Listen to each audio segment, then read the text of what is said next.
Good morning, everybody. Glad to have you here today. If you will, like, share, comment on the post. And then if you would like, we will be in First Thessalonians chapter number 4 and verse 13. Chapter 4, verse 13. This is a familiar verse. If you if you've ever been to a funeral, you probably funeral of a believer. Anyway, you have probably heard this verse, and most likely at the graveside. Paul says there, but we do not want you to be uninformed, brothers, about those who are asleep, that you may not grieve as others do, who have no hope. And so Paul here again is giving us these believers a word of encouragement. King James says, "I don't want you to be ignorant," and we know that that's a dangerous place to be. He doesn't want them to be uninformed. An ignorant or uninformed believer will have no hope. They will be tossed around with every wind and wave. Any even remotely wrong, bad teaching or doctrine that comes down the pipe, they will fall for it. And when we have wrong doctrines, wrong teachings, they lead to wrong living.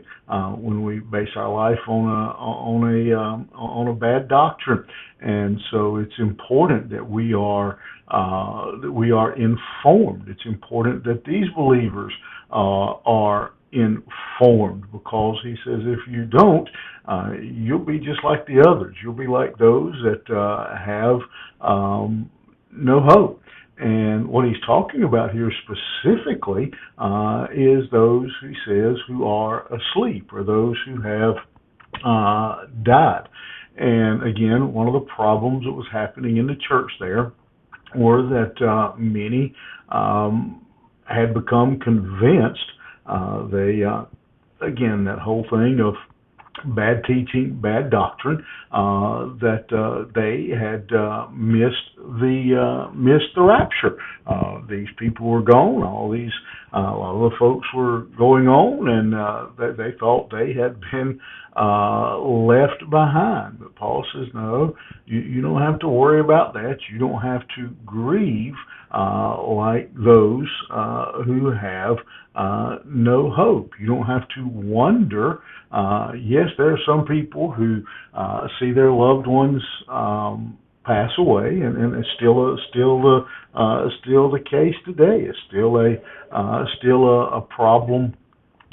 Even in our world today, that people who don't know Christ have a loved one, a friend who passes away, and they don't, because they don't have good solid biblical teaching, because they have bad doctrine, they don't have any hope. I really don't see how people face the death of a loved one in that situation. But Paul is reminding us here that if we are believers, if our loved one is a believer, then we don't have to be like those with no hope. We know that there is life after death, and that death is not the end, but just the beginning of a new life for the Christian.